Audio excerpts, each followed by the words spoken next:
In the winter of 1887, in a wind-bitten corner of the Wyoming Territory, a ranch town watched a dangerous stallion throw every man who tried to ride him.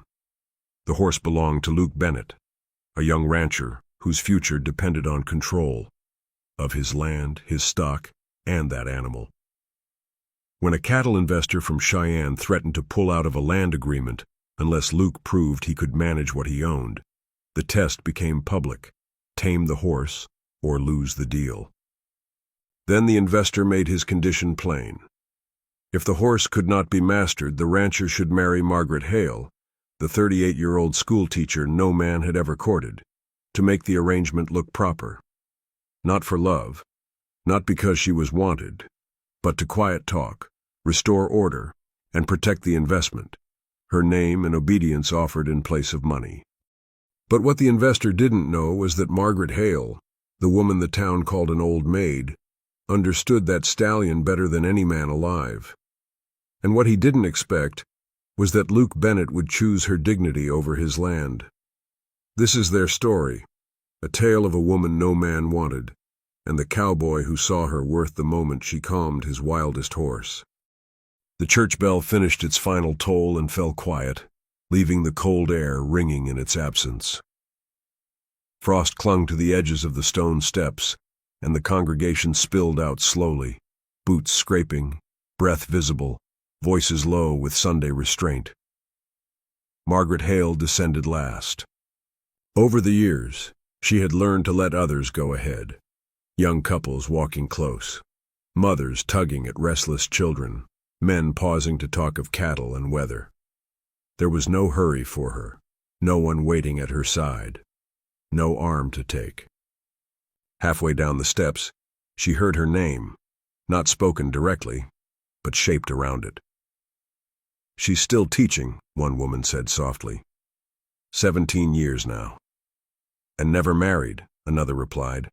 "Not even once." Margaret kept her eyes forward.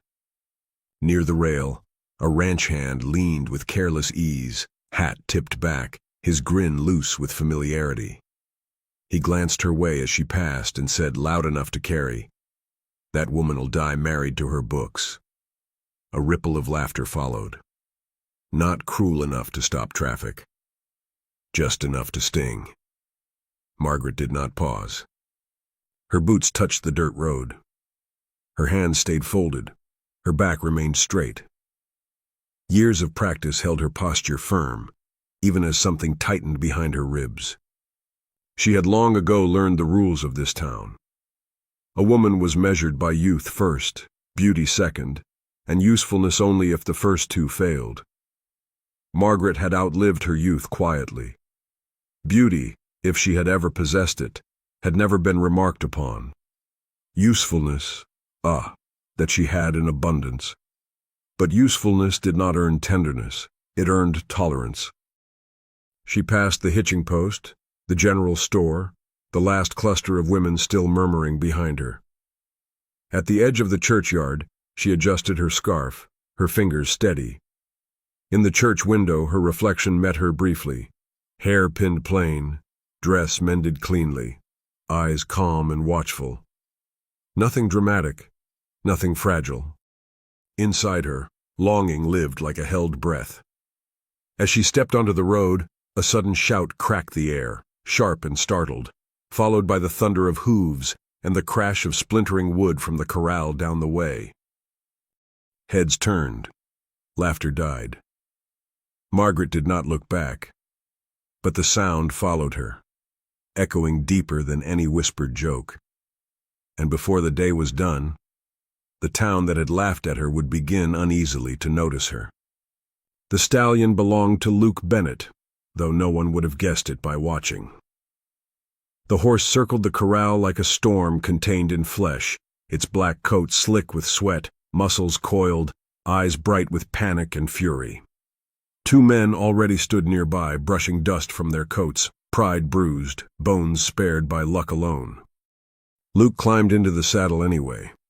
He was younger than most men who owned land outright, lean and sharp-edged from work rather than hardship. His ranch sat on good ground, close enough to water, far enough from town to promise independence. Now, a cattle investor from Cheyenne stood near the rail, hands clasped behind his back, watching with cool appraisal. "This horse decides the deal," the investor had said earlier. "If you can't manage your stock, I won't put my money in your land." Luke swung up cleanly. For half a second, balance held. Then the stallion exploded. It reared so violently the fence rattled. Someone shouted, someone laughed. The horse twisted, bucking with savage precision, and Luke was flung sideways, his body striking the ground with a heavy, breath-stealing thud. The world stilled. Luke lay flat, staring at the sky, his chest burning. The investor took a step back, unimpressed. "That horse can't be controlled," he said evenly. "And without him, your land isn't worth my price." Luke forced himself upright, teeth clenched. Pain flared along his ribs, but he said nothing. Words would not change the truth standing in front of him. At the far fence line, Margaret Hale had stopped. She had been returning from the schoolhouse, slate dust still faint on her sleeves. She stood unnoticed among men taller and louder, her gaze fixed not on Luke, but on the horse. Where others saw danger, she saw terror. She remembered her father's hands, steady on a trembling neck. She remembered his voice, low, patient, teaching her that force only sharpened fear, that a horse fought hardest when it believed it was about to lose everything. The stallion screamed again, high and raw. Without thinking, Margaret took a single step closer. The horse stilled, just for a breath. Luke noticed only because the change was unmistakable. The stallion's head lowered a fraction. Its breathing slowed. Then someone spoke. The moment shattered. The horse lunged again, chaos returning in full force. Margaret stepped back, her heart pounding, not from fright, but from recognition. She knew what that horse needed, and she knew just as surely that the town would not thank her for knowing it. By the next afternoon, the town had already folded yesterday's spectacle into its daily conversation. Men leaned against fences longer than necessary. A few boys loitered near the corrals, hoping for another show. The stallion had earned a reputation overnight, and reputations, like rumors, grew quickly in small places. Margaret Hale passed the corrals on her walk home from school, her steps unhurried, her books tucked beneath her arm. The children's voices still echoed faintly in her ears, the steady rhythm of lessons and recitation lingering like a comfort she had earned. Cal Hargreave saw her coming. He lounged against the fence with practiced ease, his hat pulled low, his coat clean in a way that spoke of money rather than work. His land bordered Luke Bennett's, and he never missed a chance to remind anyone of the difference between them. As Margaret drew even with the fence, Cal straightened just enough to be noticed. "Schoolmarms ought to mind chalk," he said, his voice carrying easily. "Not horses." A few men nearby laughed, not hard, not kindly, the kind of laughter that assumed agreement. Margaret stopped. The pause itself unsettled them. She turned and looked at Cal, not sharply, not timidly, but with calm attention, as though he were a student who had spoken out of turn. "I do mind chalk," she said evenly, "and children, and my own affairs." Cal grinned wider. "Didn't mean offense, just saying, some things ain't meant for everyone." Margaret held his gaze another moment. "That's true," she said. "Some things aren't." She turned and walked on. Behind her, the laughter resumed, thinner this time. Luke Bennett stood a short distance away, one arm stiff against his side, his ribs still aching from the fall. He had heard every word. He saw Margaret pause. He saw her answer. And he said nothing. Margaret felt the silence more keenly than the insult. She reached the edge of the corral yard when the stallion screamed again, high, frantic, raw. Men shouted. Someone cursed. The horse slammed against the rail, desperate and wild. Margaret slowed, every instinct urging her to turn back. She didn't. Not yet. Because she understood something the others did not. Stepping forward now would not save her dignity. It would only invite another kind of cruelty. And dignity, once surrendered, was never returned freely. That night, long after the supper lamps were extinguished and the town had settled into quiet, Margaret returned. The sky lay clear and cold, stars sharp enough to wound. The corral stood half in shadow, half in moonlight, the stallion's dark shape restless within it. Luke sat nearby on an overturned bucket, his coat pulled tight, his breathing shallow with pain and worry both. He had not heard her approach. The stallion did. Its pacing slowed. Hooves stilled. The sound of its breathing changed, less frantic, more wary, as if it sensed something unfamiliar and worth noticing. Margaret stopped just outside the fence. She did not speak at first. She stood with her hands resting lightly on the rail, her posture loose and unthreatening. When she finally spoke, her voice was low enough that Luke almost missed it. "It's all right," she murmured. "No one's here to take anything from you." The stallion lifted its head. Margaret continued, her voice steady, the words themselves less important than their tone. She spoke the way her father once had, not to command, not to challenge, but to share space, to acknowledge fear without feeding it. The horse took a step closer. Luke's breath caught. He did not move. He barely dared to think. Margaret moved along the fence, slow as dawn. The stallion followed, muscles still tight but no longer striking. Its ears flicked forward. Its breathing eased. For one fragile moment, the corral held peace. Then a board creaked beneath Luke's boot. The stallion startled, rearing back, panic surging again. Margaret stepped away at once. She did not look toward Luke. She did not wait for thanks, or questions, or acknowledgement. She turned and walked into the dark, her figure swallowed by shadow and distance. Luke remained frozen, his heart pounding, staring at the space she had occupied. The stallion circled once, then stopped, confused, quieter than before. Luke understood then that what he had witnessed was not luck. It was skill. And the knowledge settled heavy in his chest, bringing with it a reckoning he could no longer avoid. Luke Bennett waited until morning. He told himself it was courtesy, that daylight would make the conversation easier. The truth was simpler. Asking for help, real help, required a kind of humility he had not practiced often. Margaret Hale stood outside the schoolhouse, locking the door after lessons when he approached. The late autumn sun sat low, casting long shadows across the yard. Children's footprints marked the dirt, already beginning to fade. "I saw you last night," Luke said. Margaret did not look surprised. She turned the key once more, ensuring the lock had caught, then faced him fully. "Then you know why I won't help," she replied. Luke shifted his weight, pain flashing briefly across his face before he smoothed it away. "I didn't laugh," he said quietly. "No," Margaret answered. "You stayed quiet." The words were not sharp. They were simply true. Luke met her eyes and held them. "I should have spoken." "Yes," she said. "You should have." Silence stretched between them, not awkward, but measured. Margaret had spent years teaching children the value of pauses. She allowed one now. "I'm asking," Luke said at last. "Plainly, will you help me?" Margaret folded her hands, the leather of her gloves creasing softly. "I won't be laughed at twice," she said. "Not by men who think silence costs nothing." Luke nodded. He did not argue. He did not offer payment or promise protection. He accepted the refusal as it stood.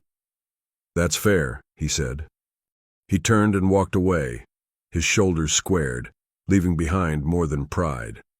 He left behind necessity. Margaret watched him go, her expression composed.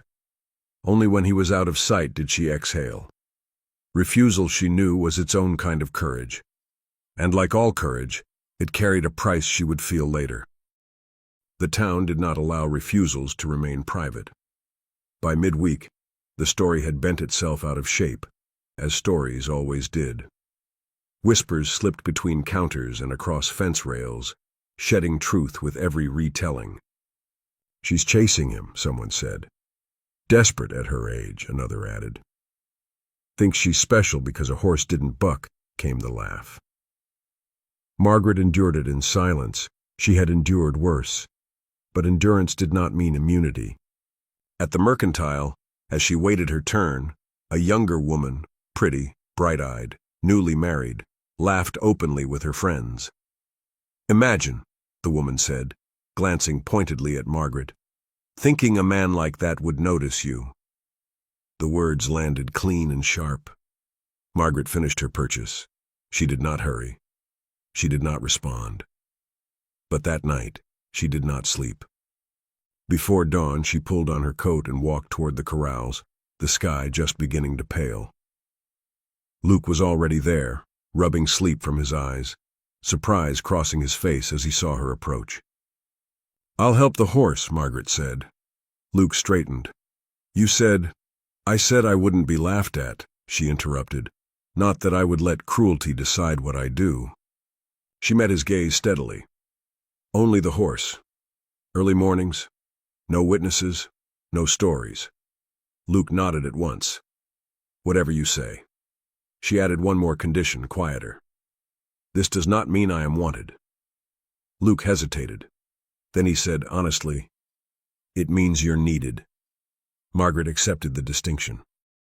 And as the stallion lifted its head, sensing her presence once more, she stepped forward, not as a woman seeking approval, but as one setting the terms under which she would stand. Because dignity, when held firmly enough, could still shape the world around it. They began before sunrise. The air was always cold enough to sting, breath lifting pale between them as Margaret approached the corral with measured steps. Luke learned quickly not to rush toward her, not to speak too loudly, not to carry his frustration into the space she was trying to calm. The stallion learned faster. Margaret never touched him at first. She stood just close enough for him to feel her presence, her posture loose, her shoulders angled away. She spoke steadily, never repeating herself, never raising her voice. Luke watched, listened. He learned when to move and when to stop. He learned that force invited resistance and that patience, real patience, cost more than strength. There were mornings when the horse refused entirely, turning his flank and snorting, daring them to try. Margaret never punished him for it. "Fear isn't stubbornness," she said once quietly. "It's memory." Luke absorbed the words without comment. Days passed. Then weeks. The town noticed the change before the investor did. The stallion's pacing slowed. His eyes softened. He stood still long enough for Luke to brush his neck, then longer still. Once, he even accepted the saddle without a fight. Luke felt pride rising, but it was tempered now, shaped by gratitude he did not yet know how to name. He did not flirt. He did not test boundaries.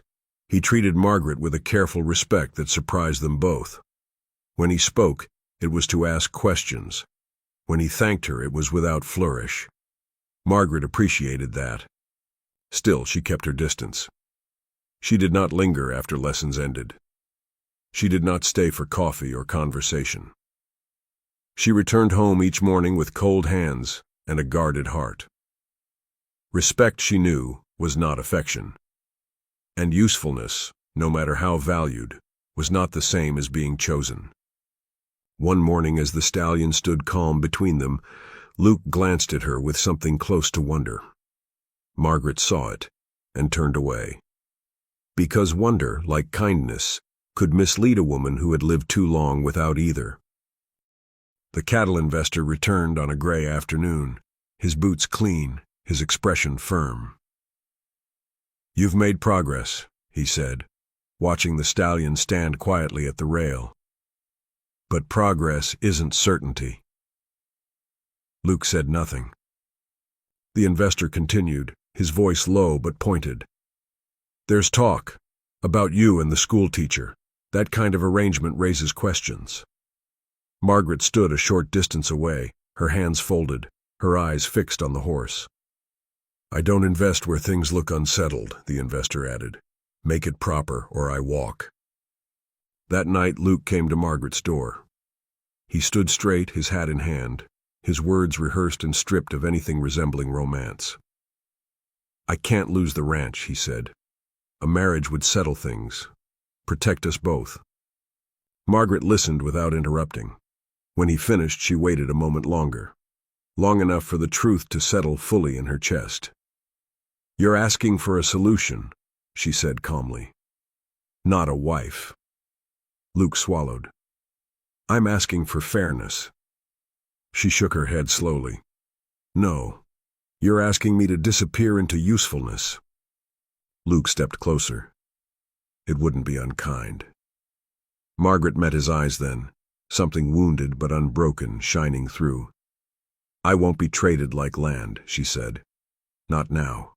Not ever. The words were quiet, final. Luke stepped back as if struck. Margaret opened the door. Good night, Mr. Bennett. She closed it gently behind her. Inside, she stood very still, her hands pressed flat against the wood, breathing through the ache that refusal always carried. Outside, Luke remained on the step longer than he should have, and both of them understood, with sudden clarity, that necessity alone could never build a life worth standing in. The deal began to collapse quietly. The cattle investor stopped coming in person. Letters arrived instead, polite, careful, increasingly distant. Luke read them at night by lamplight, his ribs still aching, the future narrowing with each measured sentence. By week's end, he began preparing to unwind the deal, not in anger, in acceptance. Margaret heard the news as these things were always heard in town, second-hand, stripped of mercy. Voices carried a certainty that order was being restored.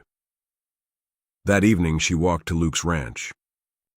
He was mending tack when she entered the yard. He looked up at once, surprise flickering across his face before resignation took its place. You don't owe me anything, he said quickly. I won't ask again. I know, Margaret replied. She stood with her hands folded, her posture straight, her breath steady. There was no rush in her voice now, no defense. I won't marry to save you, she said. I won't marry because I'm useful, or because the town finds it easier to respect a married woman. Luke listened, unmoving. But I will marry you, she continued, as a partner. The words settled between them, deliberate, unromantic, solid. My work remains mine, my voice carries weight, and whatever affection comes must come honestly. Luke held her gaze. I can promise that, he said. And for the first time, there was no need in his voice, only resolve. They were married 2 days later. No crowd gathered. No music played. The minister spoke plainly. 2 witnesses stood close enough to hear the words, but not close enough to intrude. Margaret and Luke faced each other, hands joined lightly, as if testing the shape of something newly real. When the minister nodded and stepped back, there was a brief, uncertain pause. Luke looked to Margaret, not for permission, but for understanding. She inclined her head once. He leaned in and kissed her. It was brief, careful, a single gentle meeting of lips, more promise than passion, more respect than claim. When he drew back, Margaret's breath caught, surprised not by the act, but by the steadiness of it. That night they took separate rooms. The kiss had not sealed love, but it had sealed intent. And that, for Margaret Hale, was something she had waited a lifetime to be offered freely. The storm came without warning. Wind tore down from the hills at dusk, carrying sleet that stung the skin and rattled shutters. The horses grew restless long before the first thunder cracked, hooves striking the ground sharp and anxious. The stallion screamed. Luke ran for the corral, his coat half-buttoned, rain already soaking through. Lightning split the sky as he reached the gate. The stallion lunged against the rail, panic surging, eyes white with terror. "Easy!" Luke shouted, but the wind swallowed his voice. The gate gave way. The stallion bolted, smashing through the weakened fence, chaos spilling into the yard. Other horses panicked in response, the night filling with noise, motion, and danger. Luke moved too fast. A shoulder struck him hard, sending him sprawling into the mud. Pain flared, bright and blinding. He tried to rise and failed. Margaret appeared through the storm like a fixed point. She did not shout. She did not hesitate. She stepped into the churned ground, her skirt soaked, her hair plastered loose by rain. She raised her voice, not loud but steady, cutting through the frenzy with practiced authority. "Stand," she called. "Stand and listen." The stallion faltered. Margaret advanced, her boots sinking, her heart hammering but her hands steady. She spoke again, the words low and unbroken, her voice anchoring what the world had torn loose. The stallion slowed, trembled, then stopped. Luke watched from the ground, rain blurring his vision, as Margaret took the halter and held firm. When the storm finally passed, the corral stood broken, but still standing.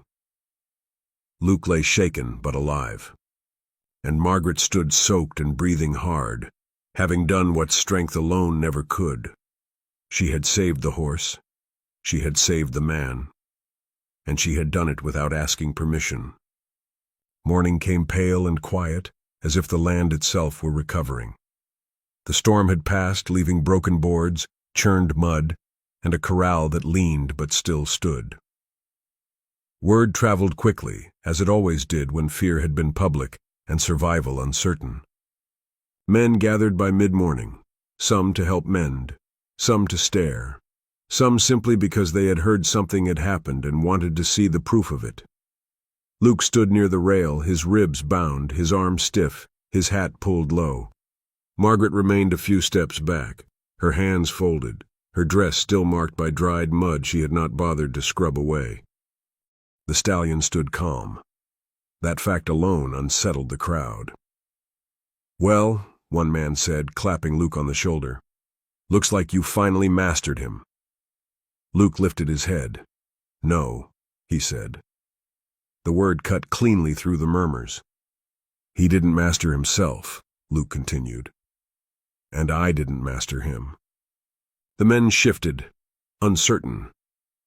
Luke turned slightly, angling his body so there was no mistaking who stood beside him.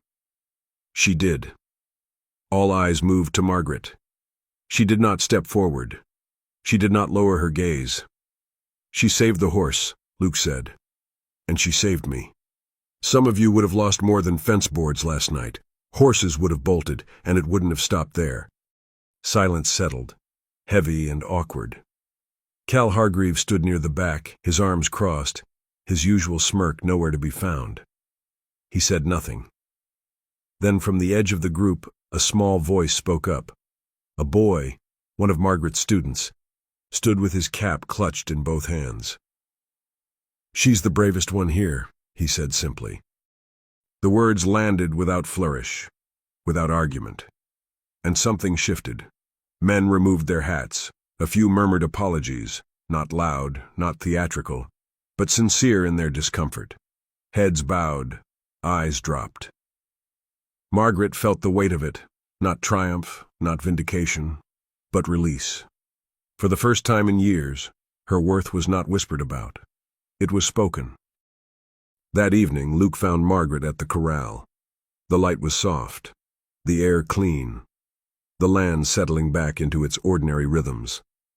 The stallion stood between them, his head lowered, calm as a lake after wind. Luke spoke without preamble. "I turned down another investment offer today," he said. Margaret looked up. "Why?" "It would have kept the money coming," he answered. "But it came with conditions, oversight, other men deciding how this ranch was run and who had a place on it. Margaret studied him carefully. "You didn't owe me that." "I know," Luke said.